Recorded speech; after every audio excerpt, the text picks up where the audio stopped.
오늘 제가 여러분께 들려드릴 이야기는 3000년이라는 긴 세월 동안 사람들의 입에서 입으로 전해 내려오던 전설적인 전쟁, 그리고 그 전쟁이 실제였는지를 증명하기 위해 평생을 바친 한 남자의 놀라운 여정입니다. 터키 서북쪽 끝에 있는 작은 언덕, 히사를리크에 서면 에게해의 푸른 바다가 한눈에 내려다 보이고 거친 바닷바람이 얼굴을 스칩니다. 지금은 그저 평범한 흙더미와 돌무더기뿐인 황량한 곳이지만 수천 년 전 이곳에는 거대한 성벽으로 둘러싸인 찬란한 도시가 서 있었습니다. 그 도시의 이름은 바로 트로이입니다. 고대 그리스의 시인 호메로스가 남긴 서사시 일리아드에 나오는 바로 그 도시입니다. 그리스 연합군과 트로이군이 10년 동안이나 맞부딪혔던 전설 속 전쟁터이자 영웅 아킬레우스와 헥토르가 목숨을 걸고 싸웠던 곳, 그리고 마지막에는 거대한 목마의 계략으로 함락되었다는 비극의 현장입니다. 오랫동안 사람들은 이 모든 이야기를 그저 지어낸 신화라고만 여겼습니다. 신들이 전장에 내려와 인간과 어깨를 나란히 하고 영웅들이 인간을 초월한 힘을 발휘하는 이야기 속에 진짜 역사가 숨어 있으리라 진지하게 믿는 사람은 거의 없었습니다. 하지만 단 한 사람, 독일의 하일리히 슐리만은 달랐습니다. 가난한 목사의 아들로 태어나 훗날 성공한 사업가가 된 그에게 트로이 전쟁은 단순한 옛날 이야기가 아니었습니다. 그것은 언젠가 반드시 땅속에서 찾아내야 할 잃어버린 진실이었습니다. 1822년 독일의 작은 마을에서 태어난 슐리만은 7살 때 아버지로부터 크리스마스 선물로 한 권의 책을 받았습니다. 그 책에는 불타는 트로이의 그림이 실려 있었습니다. 거대한 성벽이 무너지고 화염이 치솟으며 사람들이 도망치는 비극적인 장면이었습니다. 어린 슐리만은 그 그림을 보며 가슴이 두근거렸습니다. 그는 아버지에게 물었습니다. 아버지, 트로이가 정말 이렇게 크고 튼튼한 성벽을 가지고 있었나요? 아버지는 대답했습니다. 그렇단다. 호메로스가 그렇게 노래했으니까. 그러자 어린 슐리만은 다시 물었습니다. 그렇다면 이렇게 큰 성벽이 흔적도 없이 완전히 사라질 수는 없지 않나요? 분명히 땅속 어딘가에 남아있을 거예요. 그 순간 슐리만의 마음속에 한 가지 결심이 생겼습니다. 어른이 되면 반드시 트로이를 찾아내겠다는 결심이었습니다. 그것은 평생을 이끌어갈 맹세가 되었습니다. 하지만 현실은 냉혹했습니다. 가난 때문에 14살의 학교를 그만둔 슐리만은 식료품 가게의 점원으로 일해야 했습니다. 새벽 5시부터 밤 11시까지 하루 15시간씩 쉬는 날도 없이 일했습니다. 그러나 그는 그 힘겨운 나날 속에서도 꿈을 놓지 않았습니다. 일하는 틈틈이 책을 읽었고 놀라운 언어적 재능을 발휘해 스스로 외국어를 공부했습니다. 독학으로 영어와 프랑스어를 익혔고 네덜란드어, 러시아어, 이탈리아어, 스페인어, 포르투갈어까지 배웠습니다. 그리고 마침내 고대 그리스어를 배우기 시작했습니다. 트로이를 찾기 위해서는 호메로스의 원문을 직접 읽어야 한다고 생각했기 때문입니다. 세상은 그를 비웃었습니다. 가난한 상점 점원이 전설의 도시를 찾겠다는 것은 마치 동화 속 보물섬을 찾겠다는 말처럼 들렸기 때문입니다. 하지만 슐리만은 멈추지 않았습니다. 그는 뛰어난 사업 수완을 발휘해 러시아에서의 무역업과 미국, 캘리포니아의 금광 사업으로 막대한 부를 축적했습니다.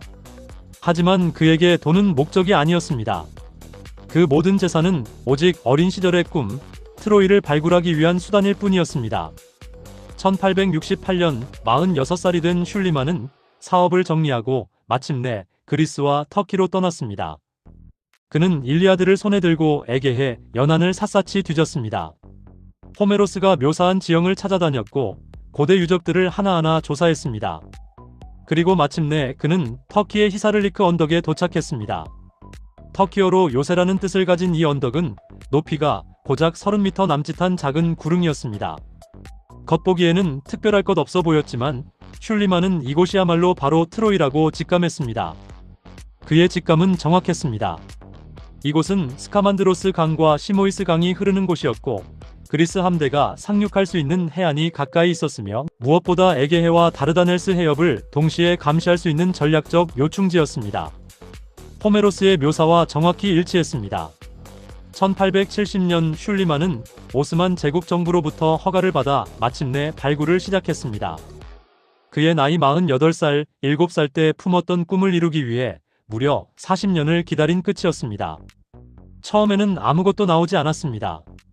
흙과 돌멩이만이 끝없이 쏟아져 나올 뿐이었습니다. 하지만 슐리만은 포기하지 않고 더 깊이, 더 넓게 파들어갔습니다. 그는 언덕을 남북으로 가로지르는 거대한 참호를 팠습니다. 그리고 마침내 땅속 깊은 곳에서 무언가가 나타나기 시작했습니다.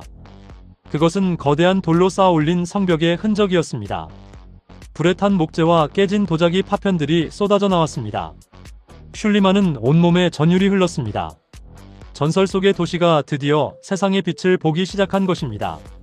1873년 5월 발굴 작업이 막바지에 이르렀을 때 기적 같은 일이 일어났습니다. 슐리만은 성벽 근처에서 눈부시게 빛나는 물체를 발견했습니다. 그것은 고대의 보물들이었습니다. 황금으로 만든 왕관과 장신구, 은으로 만든 그릇, 그리고 정교하게 제작된 청동 무기들이 쏟아져 나왔습니다. 슐리만은 이것이 트로이의 마지막 왕인 프리아모스가 전쟁 중에 숨겨두었던 보물이라고 믿었습니다. 그는 흥분을 감추지 못하며 아내 소피아에게 황금 왕관을 씌워주고 사진을 찍었습니다. 그는 그 왕관을 헬레네의 보석이라 불렀습니다. 3000년 전 트로이 전쟁의 원인이 되었던 절세미인 헬레네가 썼던 바로 그 보석이라고 믿었기 때문입니다. 그 순간 수천 년간 잠들어 있던 전설은 현실의 역사가 되었습니다. 슐리만은 전 세계에 소식을 전했습니다. 트로이가 발견되었다고, 호메로스의 이야기는 진실이었다고 선포했습니다. 이 소식은 전 세계를 충격과 흥분으로 몰아넣었습니다. 한 사람의 집념이 신화를 역사로 바꾼 순간이었습니다. 하지만 진실은 슐리만이 생각했던 것보다 훨씬 더 복잡하고 깊었습니다. 히사를리크 언덕에는 단 하나의 도시만 있는 것이 아니었습니다. 그곳은 마치 시루떡처럼 9개의 도시가 층층이 쌓여 있는 곳이었습니다. 수천 년 동안 도시가 세워지고 파괴되고 그 위에 다시 새로운 도시가 세워지기를 반복했던 것입니다. 마치 인간 문명이 이곳에서 결코 사라지지 않겠다고 고집스럽게 말하고 있는 것 같았습니다. 슐리만의 발견 이후 더욱 정교하고 과학적인 발굴이 이어졌습니다. 슐리만의 조수였던 비렐름 데르펠트와 미국의 고고학자 칼 블랙엔 같은 후대 학자들이 이 유적을 더욱 세밀하게 분석했습니다. 놀라운 사실이 밝혀졌습니다. 슐리만이 그토록 열광하며 프리아모스의 보물이라고 불렀던 유물들은 사실 트로이 전쟁 시기보다 무려 1000년이나 앞선 시대의 것이었습니다. 슐리만은 의욕이 너무 앞선 나머지 호메로스의 트로이 층을 지나쳐 그보다 훨씬 더 오래된 층까지 파고 들어갔던 것입니다. 하지만 그렇다고 해서 슐리만의 업적이 빛을 잃는 것은 아니었습니다. 그는 트로이가 실제했음을 세상에 증명했고 고고학이라는 학문에 거대한 불꽃을 지폈습니다. 20세기 내내 계속된 후속 연구에서 결정적인 증거가 발견되었습니다. 트로이 유적의 7번째 층인 7호층에서 기원전 1200년경 도시 전체가 거대한 화재로 파괴된 흔적이 나온 것입니다. 거리마다 재와 그을음이 두껍게 쌓여 있었고 무너진 건물 사이에서는 급하게 도망치다 떨어뜨린 듯한 물건들이 발견되었습니다. 이 시기는 청동기 시대 말기, 동지 중에 전역에서 문명이 붕괴하던 격변의 시점과 정확히 일치합니다. 미켄의 문명의 궁전들이 불타고 히타이트 제국이 무너지고 이집트는 바다 민족의 침입을 받았던 바로 그 시기입니다. 트로이도 그 거대한 변동 속에 휘말려 누군가의 공격을 받고 불타 없어진 것입니다. 그것이 과연 호메로스가 노래한 그리스 연합군의 공격이었을까요? 확실하게 단정할 수는 없지만 대규모 전쟁으로 인한 파괴였다는 점은 분명해 보입니다. 오늘날 우리는 트로이 전쟁에 대해 무엇을 확신할 수 있을까요? 확실한 것은 트로이라는 도시가 실제로 존재했다는 사실입니다. 터키의 히사를리크 언덕 아래에 거대한 성벽을 가진 도시가 있었고 그 도시는 기원전 3000년경부터 로마 시대까지 수천 년 동안 동서양을 잇는 무역의 중심지로 번영했습니다. 그리고 기원전 1200년 무렵 그 도시는 대규모 화재와 함께 폭력적으로 파괴되었습니다.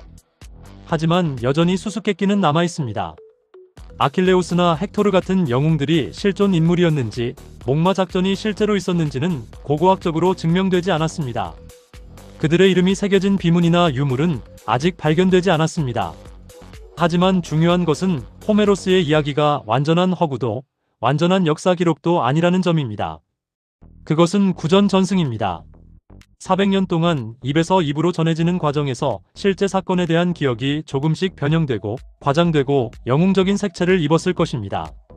하지만 그 이야기의 핵심에는 실제로 있었던 거대한 전쟁과 멸망의 기억이 깊이 새겨져 있습니다. 고대인들은 그 비극적인 역사를 잊지 않기 위해 노래로 만들어 후대에 전했던 것입니다. 그리고 그 기억은 결국 사실로 증명되었습니다.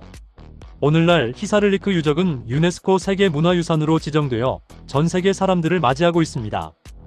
매년 수십만 명의 관광객이 이곳을 찾아 3000년 전의 성벽을 거닐고 슐리만이 팠던 참호를 내려다보며 멀리 보이는 에게해를 감상합니다. 유적 입구에 세워진 거대한 목마 모형 앞에서 사진을 찍으며 신화와 역사가 만나는 순간을 기념합니다. 21세기에 들어서도 발굴은 계속되고 있습니다. 최신 기술을 동원한 연구는 트로이가 우리가 생각했던 것보다 훨씬 큰 도시였음을 보여주고 있습니다. 3200년의 시간이 흘렀습니다. 청동기 시대의 전쟁에서부터 슐리만의 발굴까지 3000년, 그리고 다시 오늘날까지 150년. 이 긴 시간 동안 트로이는 우리에게 무엇을 말해주고 있을까요? 첫 번째 메시지는 꿈의 위대함입니다. 7살 소년이 품었던 막연한 꿈이 평생을 이끄는 원동력이 되었고 마침내 잊혀진 역사를 세상 밖으로 끌어냈습니다. 슐리만은 전문학자가 아니었지만 그의 순수한 열정과 집념은 그 어떤 전문가보다도 위대한 발견을 이뤄냈습니다. 두 번째 메시지는 기억의 힘입니다. 문자가 없던 시절에도 인류는 자신들의 역사를 잊지 않으려 노력했습니다. 비극적인 전쟁의 기억을 노래에 담아 수천 년을 전승해왔고 그 기억은 결국 사실로 증명되었습니다. 세 번째 메시지는 진실의 복잡성입니다. 트로이는 신화도 아니고 역사도 아닙니다. 그것은 둘 사이 어딘가에 있습니다. 실제 사건의 기억이 신화적으로 각색된 것, 그것이야말로 인간이 역사를 기억하는 방식입니다. 오늘도 히사를리크 언덕에는 바람이 붑니다. 그 바람은 3000년 전 트로이의 병사들이 맞았던 그 바람과 같을 것입니다. 에게해의 푸른 물결이 해안에 부딪히고 하늘에는 갈매기가 날고 멀리 그리스의 섬들이 보입니다. 흙더미 속에 잠들어 있던 9개의 도시는 이제 침묵을 깨고 우리에게 조용히 속삭입니다. 우리를 믿었든 믿지 않았든 상관없이 우리는 여기 있었다. 그리고 누군가는 결국 우리를 찾아와 주었다. 트로이 전쟁의 이야기는 이제 더 이상 단순한 신화가 아닙니다. 그것은 인간이 자신의 뿌리를 찾고 싶어하는 간절한 마음, 그리고 보이지 않는 과거를 향해 끊임없이 손을 뻗는 열정이 만들어낸 기적과도 같은 역사입니다. 슐리만의 꿈이 현실이 되었듯 어쩌면 우리 주변에도 아직 발견되지 않은 수많은 진실이 누군가의 열정을 기다리고 있을지 모릅니다. 히사를리크의 바람은 오늘도 천천히 언덕을 스치며 그 속에서 꿈을 품는 모든 이들에게 이렇게 말하고 있는 것 같습니다. 포기하지 말라. 꿈을 잃지 말라. 진실은 언제나 찾는 자를 기다리고 있다.